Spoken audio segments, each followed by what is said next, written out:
16 বছর আপনি প্রস্রাব করেন নাই কেন? আল্লাহর রাস্তায় বলেন। প্রস্রাব করলে তো আওয়ামী লীগ ভাইসে যাবে, তখন প্রস্রাব চাইবে কোথায় রাখছেন? মাথায় উঠেই রাখছেন।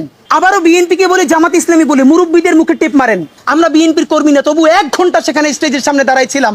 ঠিক 71-এ মুক্তিযুদ্ধ যেভাবে আওয়ামী লীগ কুক্ষিগত করেছে, কুক্ষিগত করেছে। ঠিক 71-এ মুক্তিযুদ্ধ যেভাবে আওয়ামী লীগ কুক্ষিগত করেছে, এনসিপি জুলাইকে কুক্ষিগত করেছে। মুক্তিযুদ্ধ করেছে সবাই, আবমর, কৃষক, শ্রমিক, জনতা, জনযুদ্ধ। আওয়ামী লীগ এসে বললো আমি যুদ্ধের মালিক, সাথে দিল্লি সংবিধান লিখে দিল দিল্লি, এখানে আর একটা বাকশাল কায়েম করে এটা আওয়ামী লীগের গঠনতন্ত্র তারা বানাই ফেললো। জুলাইকে কুক্ষিগত তারা করেছে। এই জুলাইকে কুক্ষিগত করার কারণে তারা দ্বিতীয় যে কাজটা করেছে, অনেকেই তারা দুর্নীতিগ্রস্ত হয়েছে। দেখেন, আমাদের কলিজা ছিঁড়ে যায় কথাটা বলতে।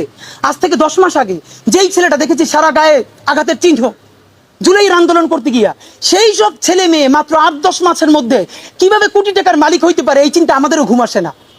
10 মাস তো, আরে রাজনীতি তো আগামী 5 বছরের না, রাজনীতি তো 50 বছরের। কষ্ট করে বসে থাকলে আগামী বাংলাদেশ হয়তো আমাদের, জুলাই যোদ্ধাদের। এখন তারা যে দুর্নীতি করলো, তারা তো এই সরকার পড়ে যাওয়ার সাথে সাথে কেউ যাবে দুবাই, যারা ফ্ল্যাট কিনছে, হাউজিং এ প্রজেক্ট করছে, ওইখানে ব্যবসা কিনছে, কেউ যাবে বিদেশ, যারা মাস্টারমাইন্ড হয়েছে। এই লক্ষ লক্ষ জুলাই জনতা কোথায় যাবে? আমাদেরকে যে তোমরা এই জাহান্নামের মধ্যে ফেলাই দেবা, এর দায় কিন্তু ইতিহাসের কাছে দিতে হবে, আল্লাহর কাছে দিতে হবে। নাম্বার 2, আপনাদেরকে বলতে চাই, এই ঐক্য প্রথমত বিনষ্ট করেছে এনসিপি। এই যে জুলাইয়ের বৃহত্তর ঐক্য, কত মনে করে ফেসবুক একটা আছে, আগেও বলছিলাম যে ফেসবুক অ্যাকাউন্ট সব ডক্টর ইউনূসের কাছে জমা থাকবে। মন চাইলে এই পোস্ট দেয়, আধা ঘন্টা পর ডিলিট দেয়, এরপর 3 ঘন্টা পর হিসাবে দুঃখ প্রকাশ করে। ভাই, এটা কি বাচ্চা কাচ্চাদের ওই হান্ডি পাতিল খেলা যে ঠিক আছে খেলবো না, হারেই ফেরত দাও, একটু পরে এসে আবার ঠিক আছে খেলা শুরু করি? বাবা, তুমি যদি ইমোশনাল হও, তোমার যদি কবি সাহিত্যিক আর্টিস্টিক সেন্সটা বেশি থাকে, তুমি যদি অভিমানী বালক হও, তাহলে তুমি নাটক করবা, সিনেমা করবা, থিয়েটার করবা, আর্ট কালচার করবা। তোমার উপদেষ্টা হওয়ার মতো সিরিয়াস দায়িত্ব কে নিতে বলছে? আমরা যখন এটার সমালোচনা করলাম, তাদের ভাই বন্ধুরা আমাদেরকে কিয়ামত কইরে সমালোচনা করলো। তখন বললাম, ভাই, তিনি বিদেশ চলে যাবেন, যেই সব ছেলে মেয়েরা তোমরা দেশে আসো, তোমরা দেশে থাকবা, তোমাদেরকে মানুষ ভালোবাসে। ভাইয়ের রাজনীতি কইরা জনগণের বিরুদ্ধে যাইও না। জনগণের বিপক্ষে গিয়ে ভাইয়ের রাজনীতি করলা, এখন তোমার ভাই তো তওবা করছে, তোমরা তওবা করবা কার কাছে? এই জন্য ইনসাফের উপরে থাকেন, নিজের বিবেকের উপরে থাকেন, বিবেক কোনোদিন বর্গা দিয়েন না। এবং সর্বশেষ, এই যে নিজেদের ক্ষমতাকে কুক্ষিগত করার জন্য বৈষম্য বিরোধী ছাত্র আন্দোলন, সারা বাংলাদেশের যে ফোর্স ছিল সেটাকে নাই করে দেওয়া হলো।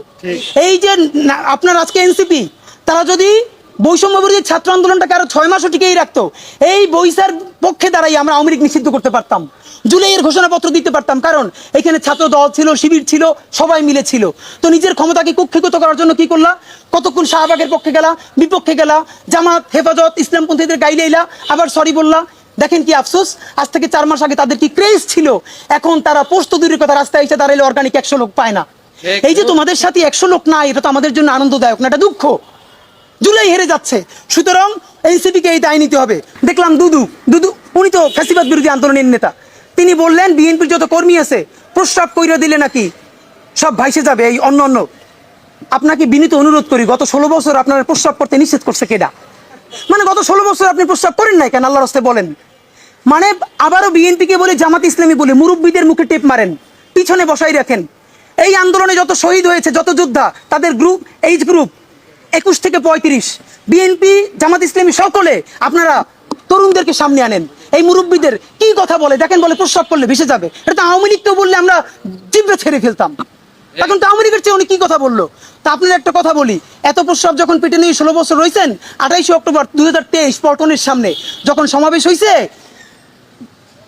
গ্রেনেড মারতে পারে নাই, তার আগে বুড়া নেতৃবৃন্দ মুহুর্মুহু কইরে পালাইলেন। আমরা বিএনপির কর্মী না, তবু 1 ঘন্টা সেখানে স্টেজের সামনে দাঁড়াইছিলাম, কোন একজন মাঝারি মানের নেতাও আসে কিনা আমরা প্রতিরোধ গড়ে তুলবো, একজনও পারেন নাই। যত লাখ লোক আসছে, প্রস্রাব করলে তো আওয়ামী লীগ ভাইসে যাবে, তখন প্রস্রাব চাইবে কোথায় রাখছেন?